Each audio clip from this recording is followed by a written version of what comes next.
Love situation at present ಅಲ್ಲಿ ಹೇಗಿದೆ ಅನ್ನೋದನ್ನ ನೋಡೋಣ. ಸರೆಂಡರ್ ಕಾರ್ಡ್ ಅನ್ನ ತಗೊಂಡಿದ್ದೀನಿ. ಸರೆಂಡರ್ ಟು ಪ್ರಯರ್ ಅಂತ ಕೊಡ್ತಾ ಇದ್ದಾರೆ. ನೀವು ಪ್ರಯರಿನ ಕಡೆಗೆ ಹೆಚ್ಚು ಗಮನವನ್ನ ಕೊಡಿ, ಸ್ವಲ್ಪ ದೇವರ ಕಡೆಗೂ ಹೆಚ್ಚು ಗಮನವನ್ನ ಕೊಡ್ಬೇಕಾಗತ್ತೆ. ಯಾವಾಗ ನೀವು ದೇವರನ್ನ ತುಂಬಾ ಹೃದಯದಿಂದ ಪ್ರಾರ್ಥನೆಯನ್ನ ಮಾಡಿ ನನಗೆ ಸಹಾಯವನ್ನ ಮಾಡು ಅಂತ ಕೇಳ್ತಿರೋ, ಆಗ ಅದೆಲ್ಲ ಸಮಸ್ಯೆಗಳಿಂದ ನೀವು ಆಚೆ ಬರ್ತೀರಾ. ಮಾಡೋದ್ರಿಂದ, ದೇವರನ್ನ ನೀವು ಧ್ಯಾನ ಮಾಡೋದ್ರಿಂದ ನಿಮ್ಗೆ ಏನ್ ಸಿಗುತ್ತೆ, ಯಾವುದೇ ರೀತಿಯ ಗೊಂದಲಗಳಿಗೆ ಅಥವಾ ಯಾವುದೇ ರೀತಿಯ ಸಮಸ್ಯೆಗಳು ನಿಮ್ಮಲ್ಲಿ ಇದ್ರೂ ನಿಮ್ಮ ಲವ್ ಲೈಫಿನ ವಿಚಾರವಾಗಿ ನಿಮ್ಗೆ ಆನ್ಸರ್ಗಳು ಸಿಗುತ್ತೆ, ಮತ್ತೆ ಸಪೋರ್ಟ್ ಕೂಡ ನಿಮ್ಗೆ ದೇವ್ರ ಕಡೆಯಿಂದ ಸಿಗುತ್ತೆ ಅನ್ನುವಂತಹದ್ದು ನಿಮ್ಗೆ ಹೇಳ್ತಾ ಇದ್ದಾರೆ. ಅಟ್ ಪ್ರೆಸೆಂಟ್ ಅಲ್ಲಿ ಲವ್ ಸಿಚುಯೇಷನ್ ನಿಮ್ಗೆ ಬಾಟಮ್ ಆಫ್ ದ ಟಕ್ ಬಂದಿರುವಂತಹದ್ದು ರೆಫ್ಯೂಸಿಂಗ್ ಆಫರ್. ಯಾವುದೋ ಕೆಲವೊಂದು ನಿಮ್ಮ ಲವ್ ಲೈಫಿನ ವಿಚಾರವಾಗಿ ಆಫರ್ಗಳನ್ನ ರೆಫ್ಯೂಸ್ ಮಾಡ್ತಾ ಇರುವಂತಹದ್ದು ಅಥವಾ ಮಿಸ್ಡ್ ಆಪರ್ಚುನಿಟಿ ಅನ್ನುವಂತಹದ್ದು ರೆಪ್ರೆಸೆಂಟ್ ಆಗ್ತಾ ಇದೆ. ಯಾಕೋ ನೀವು ಮಿಸ್ ಮಾಡ್ಕೋತಾ ಇದ್ದೀರಾ ಕೆಲವೊಂದು ಆಫರ್ಸ್ ಗಳನ್ನ ಅನ್ನುವಂಥದ್ದು ರೆಪ್ರೆಸೆಂಟ್ ಆಗ್ತಾ ಇದೆ.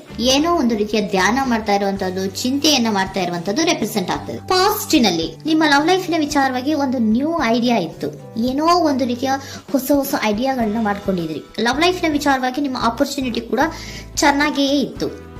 ಆದ್ರೆ ನಿಮ್ಮ ಲವ್ ಲೈಫಿನ ವಿಚಾರದಲ್ಲಿ ಕಿಂಗ್ ಆಫ್ ಸೋರ್ಟ್ಸ್, ನೀವೇನನ್ನ ನಿಮ್ಮ ಲವ್ ಲೈಫಿನ ವಿಚಾರವಾಗಿ ಏನನ್ನ ಎಕ್ಸ್ಪೆಕ್ಟ್ ಮಾಡಿದೀರಾ ಪಾಸ್ಟಿನಲ್ಲಿ ಅಂದ್ರೆ, ಲವ್ ಲೈಫಿನಲ್ಲಿ ಒಂದು ಕ್ಲಿಯರ್ ಇರಬೇಕು, ಕ್ಲಾರಿಟಿ ಇರಬೇಕು, ಮತ್ತೆ ಯಾವುದೇ ವಿಚಾರ ಕೂಡ ನಿಮ್ಮ ಲವ್ ಲೈಫಿನ ವಿಚಾರದಲ್ಲಿ ಮುಚ್ಚುಮರೆ ಅನ್ನೋದು ಇರಬಾರ್ದು.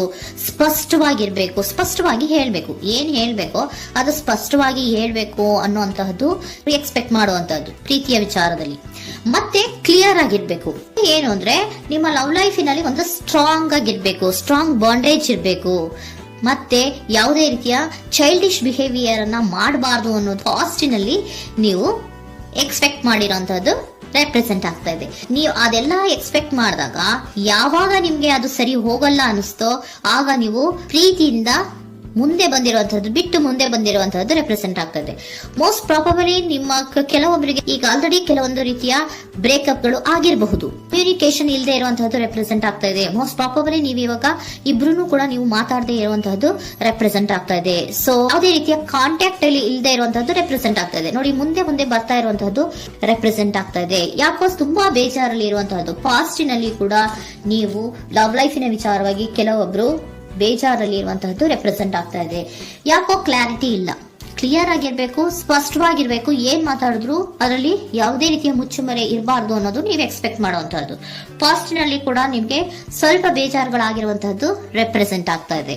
ಅಟ್ ಪ್ರೆಸೆಂಟಿನಲ್ಲಿ the moon card, 9 of swords, 6 of swords ಬಂದಿದೆ. ಮೂನ್ ಕಾರ್ಡ್ ಏನನ್ನ ರೆಪ್ರೆಸೆಂಟ್ ಮಾಡುತ್ತೆ? ಇಲ್ಯೂಷನ್ ಅನ್ನ ರೆಪ್ರೆಸೆಂಟ್ ಮಾಡುತ್ತೆ, ಕೆಲವೊಂದು ರೀತಿಯ ಭ್ರಮೆಗಳನ್ನ ರೆಪ್ರೆಸೆಂಟ್ ಮಾಡುತ್ತೆ, ಆತಂಕಗಳನ್ನ ರೆಪ್ರೆಸೆಂಟ್ ಮಾಡುತ್ತೆ. ಮತ್ತೆ ನಿಮ್ಮ ಲವ್ ಲೈಫಿನ ವಿಚಾರದಲ್ಲಿ ಯಾವುದೇ ರೀತಿಯ ಸ್ಥಿರವಾಗಿ ಇಲ್ಲ, ಯಾವುದು ಕರೆಕ್ಟ್ ಆಗಿ ಇಲ್ಲದೆ ಇರುವಂತಹದ್ದು ನಿಮ್ಗೆ ರೆಪ್ರೆಸೆಂಟ್ ಆಗ್ತಾ ಇದೆ. ನೆಕ್ಸ್ಟ್ ಕಾರ್ಡ್ ಏನ್ ಬಂದಿದೆ? ಸೆಕೆಂಡ್ ಕಾರ್ಡ್ 9 ಆಫ್ ಸೋರ್ಟ್ಸ್ ಬಂದಿದೆ. ಇದರಲ್ಲೂ ಕೂಡ ನಿಮ್ಗೆ ಆತಂಕ ಇತ್ತು, ಇದರಲ್ಲೂ ಕೂಡ ಆತಂಕ ಇದೆ, ಭಯ ಇದೆ, ಕರೆಕ್ಟ್ ಆಗಿ ನೀವು ನಿದ್ರೆ ಮಾಡ್ತಾ ಇಲ್ಲ, ಯೋಚನೆ ಮಾಡ್ತಾ ಇರುವಂತಹದ್ದು ಈ ಎರಡೂ ಕಾರ್ಡ್ಗಳಲ್ಲೂ ರೆಪ್ರೆಸೆಂಟ್ ಆಗ್ತದೆ. ಇದರಲ್ಲೂ ಆತಂಕಗಳಿದೆ, ಇದರಲ್ಲೂ ಆತಂಕ. ಅಟ್ ಪ್ರೆಸೆಂಟಿನಲ್ಲಿ ಕೆಲವೊಂದು ರೀತಿಯ ವಿಚಾರಗಳಲ್ಲಿ ಭಯವನ್ನ ಪಡ್ತಾ ಇರುವಂತಹದ್ದು ರೆಪ್ರೆಸೆಂಟ್ ಆಗ್ತಾ ಇದೆ. 6 ಆಫ್ ಸೋರ್ಟ್ಸ್ ಕೂಡ ಏನಾಗ್ತಾ ಇದೆ? ಮೂವಿಂಗ್ ಆನ್, ಮುಂದೆ ಹೋಗ್ತಾ ಇರುವಂತಹದ್ದು, ಬೇಜಾರಿಂದ ನೀವು ಮುಂದೆ ಹೋಗ್ತಾ ಇರುವಂತಹದ್ದು ರೆಪ್ರೆಸೆಂಟ್ ಆಗ್ತದೆ. ಅಟ್ ಪ್ರೆಸೆಂಟಿನಲ್ಲಿ ಯಾವುದೇ ರೀತಿಯ ಸಮಾಧಾನದಿಂದ ಇದ್ದಿರುವಂತಹದ್ದು ಈ ರೀಡಿಂಗ್ ಗಳಲ್ಲಿ ಕಾಣಿಸ್ತಾ ಇಲ್ಲ. ಓಕೆನಾ? ಟೇಕ್ ಇಟ್ ರೆಸೋನೇಟ್, ನಿಮ್ಗೆ ರೆಸೋನೇಟ್ ಆದ್ರೆ ಮಾತ್ರ ತಗೊಳ್ಳಿ.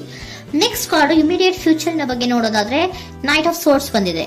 ಅಂದ್ರೆ ಈ ಕೆಲವು ಬೇಜಾರುಗಳಿಂದ ಏನ್ ಈ ಮೂವ್ ಆನ್ ಆಗ್ತಾ ಇದ್ದೀರಲ್ವಾ, ಕೆಲವೊಂದು ವಿಚಾರಗಳನ್ನ ಕ್ವಿಕ್ ಥಿಂಕಿಂಗ್ ಅನ್ನ ಮಾಡಿ ನೀವು ಮುಂದೆ ಬರುವಂತಹದ್ದು, ಕೆಲವೊಂದು ಆಕ್ಷನ್ಸ್ ಗಳನ್ನ ತಗೊಳ್ಳುವಂತಹದ್ದು ರೆಪ್ರೆಸೆಂಟ್ ಆಗ್ತಾ ಇದೆ. ನಿಮ್ಮ ಲವ್ ಲೈಫಿನ ವಿಚಾರವಾಗಿ ಕ್ವಿಕ್ ಥಿಂಕಿಂಗ್ ಅನ್ನ ಮಾಡಿ, ಏನ್ ಮಾಡ್ಬೇಕು, ಹೇಗ್ ಮಾಡ್ಬೇಕು ಅಂತ ಕ್ವಿಕ್ ಥಿಂಕ್ ಅನ್ನ ಮಾಡಿ ನೀವು ಮುಂದೆ ಬರುವಂತಹದ್ದು, ಮತ್ತೆ ಕೆಲವೊಂದು ರೀತಿಯ ಆಕ್ಷನ್ ಗಳನ್ನ ತಗೋತಾ ಇರುವಂತಹದ್ದು ರೆಪ್ರೆಸೆಂಟ್ ಆಗ್ತಾ ಇದೆ. ಕ್ವೀನ್ ಆಫ್ ಕಪ್ ಏನನ್ನ ರೆಪ್ರೆಸೆಂಟ್ ಮಾಡುತ್ತೆ? ಬಹಳ ಕೇರಿಂಗ್ ಅನ್ನ ರೆಪ್ರೆಸೆಂಟ್ ಮಾಡುತ್ತೆ. ಏನಿರ್ಬೇಕು ಲವ್ ಲೈಫಿನ ವಿಚಾರದಲ್ಲಿ? ನೋಡಿ, ನೀವು ನೋಡ್ತಾ ಇರೋದು ಹೇಗ್ ನೋಡ್ತಾ ಇದ್ದೀರಾ? ನಿಮ್ಮ ಲವ್ ಲೈಫಿನ ವಿಚಾರದಲ್ಲಿ ಏನಿರ್ಬೇಕು ಅಂತ ಎಕ್ಸ್ಪೆಕ್ಟ್ ಮಾಡ್ತೀರಾ? ಸ್ವಲ್ಪ ಸ್ಟೇಬಲ್ ಆಗಿರ್ಬೇಕು, ಬಹಳ ಕೇರಿಂಗ್ ಇರ್ಬೇಕು, ಎಮೋಷನಲ್ ಇರ್ಬೇಕು ಅದರಲ್ಲಿ ಅನ್ನುವಂಥದ್ದು ನೀವು ಎಕ್ಸ್ಪೆಕ್ಟ್ ಮಾಡುವಂಥದ್ದು. ಈ ನಿಯರ್ ಫ್ಯೂಚರ್ ನಲ್ಲಿ ನೀವು ಆ ರೀತಿ ಎಕ್ಸ್ಪೆಕ್ಟ್ ಮಾಡುವಂತಹದ್ದು. ನೆಕ್ಸ್ಟ್ ಕಾರ್ಡ್ ಬಂದಿರುವಂತಹದ್ದು ಏರೋಫೆಂಟ್ ಕಾರ್ಡ್ ಬಂದಿದೆ.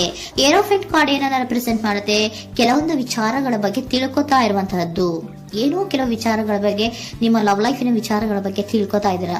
ಏನಾಗಿದೆ, ಹೇಗಾಗಿದೆ, ಸ್ವಲ್ಪ ಆಕ್ಷನ್ಸ್ ಅನ್ನ ತಗೋಬೇಕು ಅಂದ್ರೆ ನಾನು ಸ್ವಲ್ಪ ಕೇರ್ ಅನ್ನ ಮಾಡಬೇಕು, ಸ್ಟೇಬಲ್ ಆಗಿರ್ಬೇಕು ಅಂದ್ರೆ ಸ್ವಲ್ಪ ನಾನು ಕೇರ್ ಅನ್ನ ಮಾಡಬೇಕು, ಆಕ್ಷನ್ ಅನ್ನ ತಗೋಬೇಕು ಅನ್ನುವಂತಹ ನಿರ್ಧಾರಗಳನ್ನ ನೀವು ಮಾಡ್ತಾ ಇರುವಂತದ್ದು ರೆಪ್ರೆಸೆಂಟ್ ಆಗ್ತಾ ಇದೆ.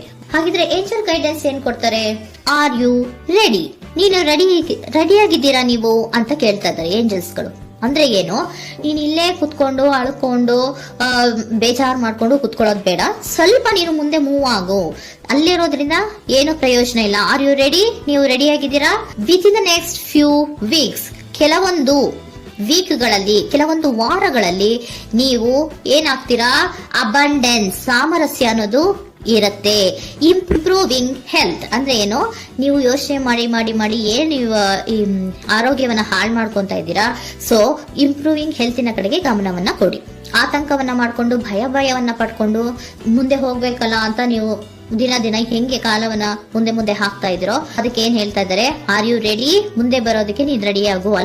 ನೀವ್ ಅಲ್ಲೇ ಕೂತಿರೋದ್ರಿಂದ ಯಾವುದೇ ರೀತಿಯ ಪ್ರಯೋಜನ ಇಲ್ಲ. ಸ್ವಲ್ಪ ನಿಮ್ಮ ಹೆಲ್ತಿನ ಕಡೆಗೆ ಗಮನವನ್ನ ಕೊಡಿ.